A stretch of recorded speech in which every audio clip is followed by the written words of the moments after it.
neyanzisanye neyanzeke mwebala okumba ku ssente obwa brand ambassador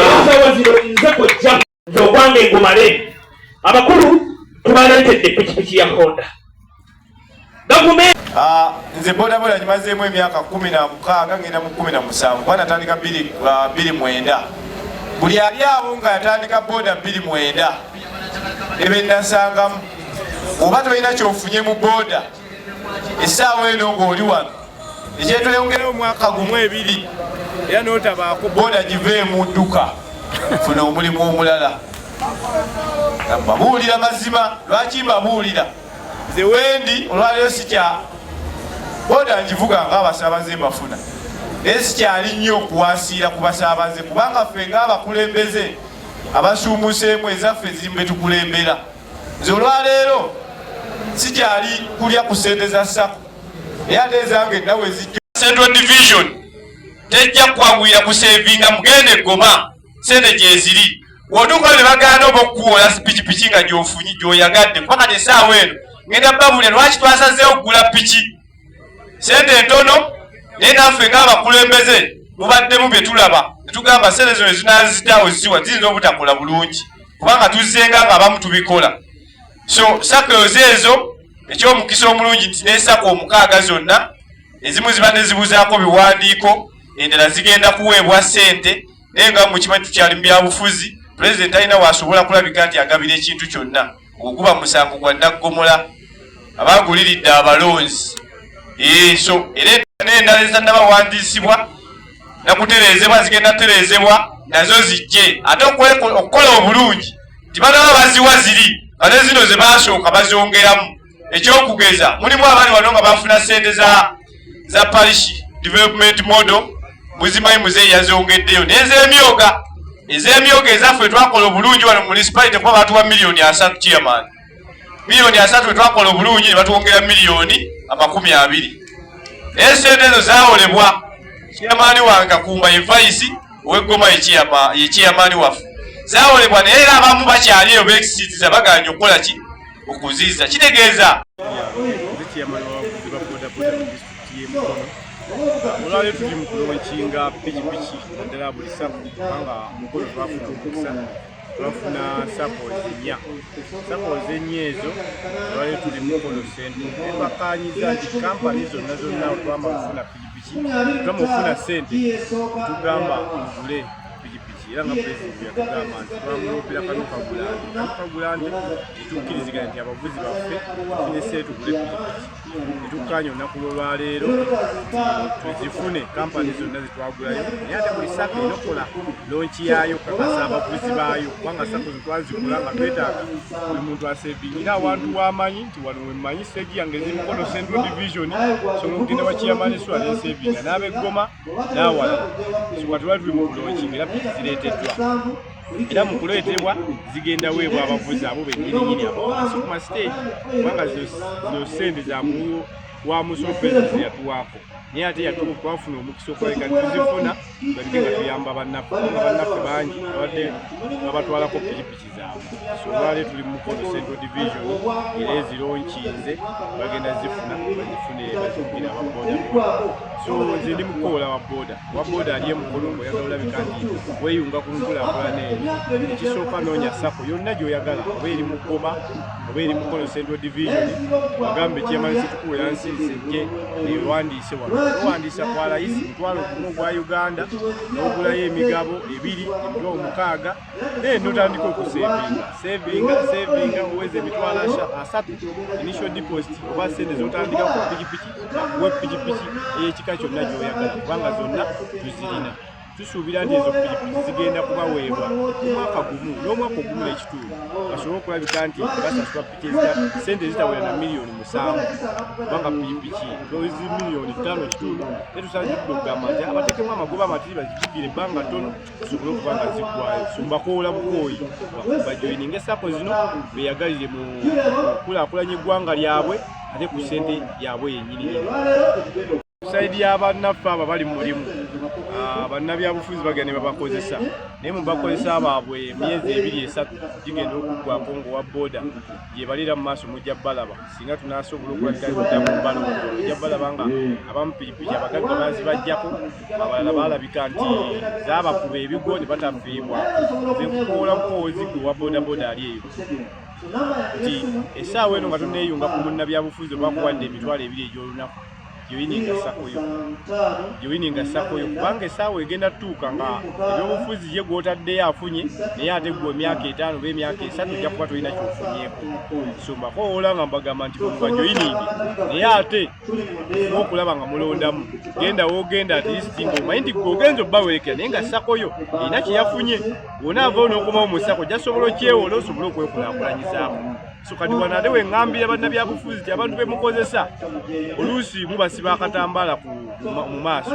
n'omuwa emitwalo 2 egy'amafuta akuwerekere naye agenda okuwunzika olw'eggulo ng'ewaka emitwalo 2 gye balya kitegeeza akusiibyeko olunaku lulamba ng'omuwadde emitwalo 2 naye ng'ate tomulaze nti enkya olina ekiddako so mwandi bakubiriza oba mwandibadde mubayamba ni musakozi zaabwe zennyini nga tonnamutwala genda mu ssako ye osobole okulabika nti oteekayo ejjamba nti newanaaba ng'ogenze mu bibyo byobufuzi byo naye nga naye alina wasobola okugenda naddukira wafunidde akasente akanakulaakulanya bizinensi ye oba ensi ye oba abantu baabewaka wano lwaki era pulezidenti agenda kujja kati ffe nga abali mu sakozi waliwo tetukyetaaga pulezidenti kutuwa amafuta kuwerekera twagala musiimu kubanga ffe nga abali mu sakozi ennya waba yakutte miliyoni 4 n'azituwa twetaaga mulaga nti twazifunye era zitandise okukola emirimu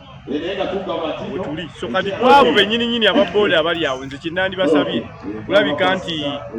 bo nga bo olwaliro ayagala okulabika nti wekulaakulanyako oba ofuna yingira sako naye pulezidenti tujja muwaffe tuli mu kwemwebaza era mbagamba nti pulezidenti wajjira emukono ennaku zonna zajja emukono tuli mu kumwebaza tulina eggaali yaffe yabavuzi nga 4 abagenda okwaniza pulezidenti atukulaga sente twazifunye kubanga sente zeyatuwadde yazituwadde nga teyazituwoze yazituwadde nga seed capital bakuwadde ensigo zirabike nga zikula miliyoni 4 zitwafunye mukono mu sako 4 tusuubira nti mwaka gumu tujjafuna miliyoni nga 8 busaka ejja kuba ikoze miliyoni nga 2 tulinda bulinzi kumwebaza yetunakuma omwebaza ate omulaga nti zeyatuwadde entono atwongere era tusuubira nti ajja kutwongera so ne bannabyabufuzi abasigamba nti tebakola ki nawe baba basobola banoonya ababooda gye bali babateekemu ssente kumwebaza kijja bba kyangu kusinga owa booda w'omutambuza ng'omutambuliza emitwalo 2 naye ng'emitwalo 2 agenda wunzika nga gyaguzeemu amafuta nga ne waka tebalidde kubanga n'omugagga pikipiki agitutte okuwa pikipiki bo basuubidde tubalinze bulinzi kwebaza pulezidenti pikipiki bazifunye bagenda kuba kukubo nga bamwebaza naye ajja kuba akiraba nti sente twazifunye kubanga tulina bbaana ezigenda omulaga nti ffe ng'abasako abafunye sente tumulindiridde omulaga era ate era omusaba kubanga ye akyazirina yatuwadde entono naye ennyama ntono kayana eri mu nkwawa tusuubira nti ekingi kijja kujja tweyongereko bwababodaboda kutuga mukono ate nga nze ssentebe wa sako gye tulonkinze olwaleero twagala okwebaza katonda ti sako yaffe tugilonkinze olwaleero aye twagala okwebaza pulezidenti w'eggwanga nti ababodaboda tubadde banyiivu emyaka 35 olw'ensonga nga gavumenti titufangako kubaako kyetuyamba ate nga tubadde basaala ennyo mu kuwa naddala omusolo era sente zetuwa indirect oba zetuwa nga tunywa amafuta ng'ababodaboda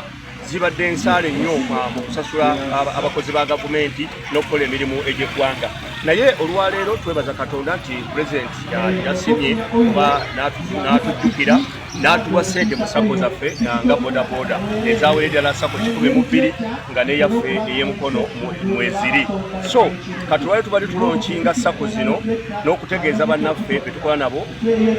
sako etegeeza ki mu byonna tubasomeseza nti sako kitegeeza kutereka awamu n'okwewola so olunaku lwaleero sako eronkingiddwa era omukulu atwala ebya SACCOS Mwami Ntege n'asomesa abantu butya bwe bayinza okwekulaakulanya babakozesa era abasinga okujjako abakaziyingira naye ffe abaludde mu mulimu guno bakyasobola kutukozesa ebyombu kuba katugulireyo amafuta ovuge mulaale nedda ekisooka twamala okutegeera tufe ababodaboda ffe tusasula abakozi bannabyabufuzi so bwe tuba nga ffe tubasasula kati tulina okwewa omuwendo omunene dani okubeera awo nga bakozesa olw'okuba bakolera amafuta n'5000 obeere mu kkubo ng'ovuga n'emyaka gye tulina kati tikyasobozesa kuba nti ovuga bw'owuuba ebigere bw'okola ki ebyo biri mu bano betusomesa kati ate abakayingira mu mulimu.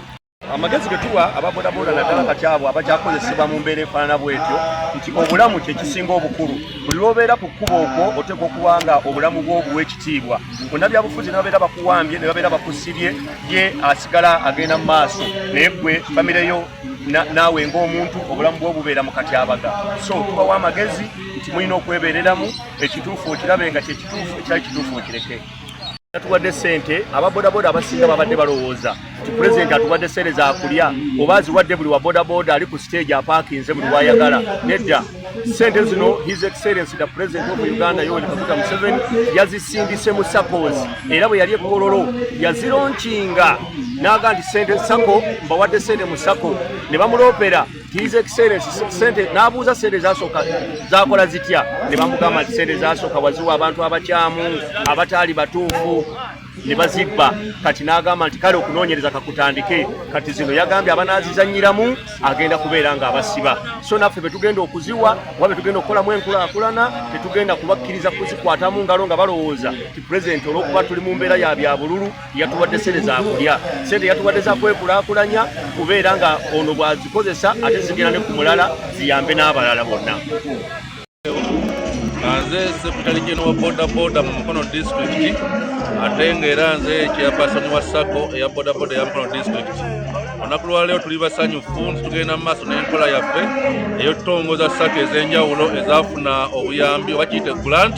okuva eri omukulembeze w'eggwanga. Era olunaku lwa leero tutongoza SACCO eya Mukono Central Division nga y'emu ku SACCO ezaafuna miliyoni ze-100. Tuli basanyufu nti ssente zo zaatuweereddwa era zaatuuse, naye nkubiriza ababoda mwenna gye muli mu Mukono Central Division nti ssente ze baatuwadde si za kulya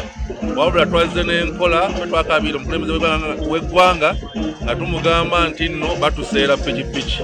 Bamanerenda babadde batuwa pikipiki nga ziri mu miliyoni 10-12 nga tuvuddeyo n'enkola eno oluvannyuma lw'okufuna ssente tugenda kuwola ababodaboda pikipiki ku magoba amatono nnyo okugeza piki esinga okuba ey'ebbeyi ojja kwesanga eggula mu miliyoni 6 oba 6.5 ekinene ennyo ng'ate owaboda jaggivuga mu bbanga lya mwaka gumu oba gumu kitundu. So ababoda mwena gye muli eyo abadde batandise okukuba amasimu nga mugamba nti twawoleyo ku ssente za kulisimasi bategeeza nti ssente si zaakulya ze baatuwadde wabula muzeeyi yaziwadde ababodaboda okusobola okufunamu ebidduka kuba gwe mulimu ogwaffe. Bwe tulina enkola nnyingi ffe ng'ababodaboda nga batumanyira mu mbeera ya Triple Z oba kiyite nti zenkolawo zendya kuba zannemu okutereka. Naye kati byakyuseemu tujumbira enkola ya SACCO nga tusevinga ssente. Omukugu akugambye commercial officer nti singa owa boda asevinga siringi 5 byokka ow'Omukono Central Division wetumalirako omwaka tuba ne biliyoni nnamba ya ssente. So mbakubira omulanga mujje mutereke mu SACCO zammwe mugule emigabo oba okufuna pikipiki wenna gy'oli. Olina sooka kubeera mmemba mu SACCO, atali mmemba mu SACCO tasobola kufuna pikipiki. Kigezeeko okubeera ng'oli mu Katuliki ate n'ogenda ekiwuli n'obuuza bayingizza mmeka. So omuntu yenna okufuna ssente alina kubeera nga mmemba mu SACCO ezo ze tulinawo sofa ennya yadde eyo nesanaba kufuna. Naye SACCO eya Mukono District eya Central Division eya Goma agali awamu ne Goma Division ze zaafuna ssente era ze zirina pikipiki ezo. Akasimu katuwanga ababodaboda n'atuwa emiliyoni 10 era ekikumi ekyo kivuddemu ebibala nti tufunye piki zaffe eza looni nga ffe ababodaboda nga osookera ddala okuteekayo emitwalo 3 ag'ensimbi n'okufuna piki eyo n'ozaayo mpolampola. So kati nze mwebaza ku ekyo kyatukoledde kirungi nnyo enkulaakulana eyo gyaleese mu SACCO yaffe tweyanze. Nge mujje mujjonyinge SACCO yaffe kubanga egenda agaba piki eyo okujonyinga SACCO bwereere era oleeta ebisaanyizo bya stage ne tusobola okuwa piki yaffe n'otandika okola ne famire n'eba bulungi. Kiti Wangobera Soul ndi chairperson wa bodaboda ku stage wali ekawuga ku Jopia. Nze okwemulugunya kwange eri Mogo ye kampuni eyajjanga eringa ssente eze kuyamba abantu naye nga yajja kubba. Baba Mogo tebalina bulungi bonna bwe bakoze bantu okujjako kubabba obudde. Nze ayogera nze ŋŋanze sigendangako mu Mogo naye nina omwana omu ku stage bamuyita Kyambadde Deo yavuga piki ya Mogo emyaka 2 yafuna obubenje emirundi 3 ne bamwongezaamu emyezi 4 mu myezi 4 gye bamwongezaamu yafuna akabenje nagende waka ng'akutsa omugongo bajja ne bamuggyako pikipiki ne bagitwala ng'ebulako emyezi 4 bwe bulumi bwange bwe nina omuvubuka oyo nkolagane naye ebbanga lya myaka 2 nga mbeera naye ku stage tutuuka okulondebwa nga kyapasoni waabwe omuvubuka ne bamutwalako piki essaawa zino ayina abaana Salongo mulamba ayina abaana ewaka ayina abaana basoma ayina omukyala naye essaawa zino talina mulimu lwa nsonga ya Mogo kwegamba Mogo yo yajja kubonyaabonya abantu bwe bulumi bwange ya company zi financials zidali zibadde zigaba pikipiki yinza obutazoogera nnyo manya nezimanya ababoda bazimanyi era bwe munaabayitamu we bajja babula nti company bweti ne zibadde zitulugunya abavuzi batya nti oyinza okwesanga nti boda kati eri ku $5.5 naye nga kampani ezo zi finance ezo zibawola pikipiki ku $10,000 ne 15 zijja nti omuvuzi asooka ayinza okuba bagimuwedde ku $11,000 najja agivuga $8,000 ne bagimutwalako ng'akoze ddire nga ya myezi 2 ng'eyingidde akakati kati tebamulinda kuleeta mitwalo gano 8 bo babadde bakwata mukwasi bagiteeka eyo kati egenda kubanga bo bagikwatidde terekerawo balibwa nti ino kusasula yesigala ebalibwa kati omwana agyotuuka nga bamubanja $1,200,000 omwezi mulamba gwatakoze eki gwatagisibi kati eri wa boda asobola kukwata $1,200,000 agenda giyo pikipiki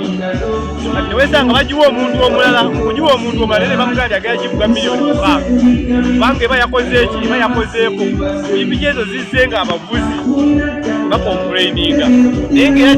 kyetwatulyamu ne wali emabega nti n'obumenyi bw'amateeka bubadde bweyongedde kubanga omuntu ayavuga pikipiki mu miliyoni